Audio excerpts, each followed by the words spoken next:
So isang napakagandang balita nga po mga idol, ang binahagi ng Angas ng Pinas General Casimero kasama ang kanyang kaibigan na si Kuyang Joseph kung saan mga idol na reveal nila na posible bumalik daw si Alas sa buwan ng December bago magtapos ang taong kasalukuyan. Pero ang exciting dito mga boss, prangka din na sinabi ni Alas na baka sa Amerika ang kanyang laban. Well, kung pagbabasihan natin mga boss ang sinabi ni Casimero, walang ibang pwede makalaban ang Angas ng Pinas sa US, kundi ang nagsabi sa kanya na bastos na si Alan Picasso dahil sa US baseball lumalaban si Picasso. Bagamat kung tatanggapin naman ni Casimero ang alok sa kanya ng trainer ni Maloney, malaki ang tsansa mga idol na makalaban nito si Sam Goodman. Dahil ayon po sa bagong balita mga boss, kansilado na po ang laban ni Goodman kay Cardenas dahil ayaw po pumayag ng WBC na maging interim title fight ang laban na to. Ang dami talaga ng option ni Casimero sa bakbakan mga boss matapos ito magpakitang gilas sa laban kontra kay Luis Neri. Ito ang sinasabi natin mga idol na marami ngayon ang mag-aagawan kay Cuadro Alas dahil isang malaking isda po ang tinalo nito na si Luis Neri na parang ginawa lang nito na amateur sa bakbakan nila. Pero para sa sariling opinion natin mga boss, mas prepared talaga natin na lumaban si Alas sa Japan.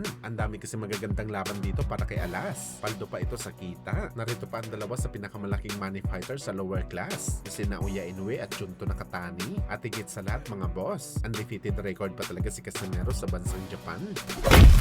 Samantala matapos ka po pinagmumura ni Cuadro Alas ang Pinoy-boxing analyst na si Attorney Ed Tolentino dahil mali daw ang kanyang prediction sa laban nito kontra kay Luis Neri. Matapos kasi sinabi ni Attorney Ed mga boss na zero fight plan daw talaga si Casimero sa bakbakan, kaya't leche plan daw mga idol wala si Cuadro Alas. Kung saan nagribat naman dito si Alas ng mura at sinabing kainin daw ni Attorney Ed Talino ang kanyang leche plan. Isa lang ito mga idol sa mga supalpal na ginawa ni Casimero. Ang dami pa nitong sinabi na masasakit kay Attorney Ed, pero nagbabala naman mga boss ang Pinoy Bare-Knuckle Champion na si Rolando D na maghinahinay lamang si Casimero sa pagtira nito kay Attorney Ed dahil abogado daw tinitira ni Alas. Kumbaga anytime pwede ito mag-file ng kaso kapag nakitaan nito ng mali ang pinagsasabi ni Casimero. Well, sa totoo lang mga idol, wala namang problema sa bangayan na magkabilang kampo. Ganun talaga ang buhay. Hindi lahat sumasangayon sa paniniwala mo at entitled ng lahat mga idol na sabihin ng reaksyon ng bawat isa. Nasa tao na talaga yan kung hindi mo matanggap ang opinion basta nasa tama lamang. Well, sa ngayon mga boss, di pa nagsalita si Attorney Ed sa mga banat ni Alas. Sigurado tayo mga idol sa sagot ito, kaya abangan natin to mga boss.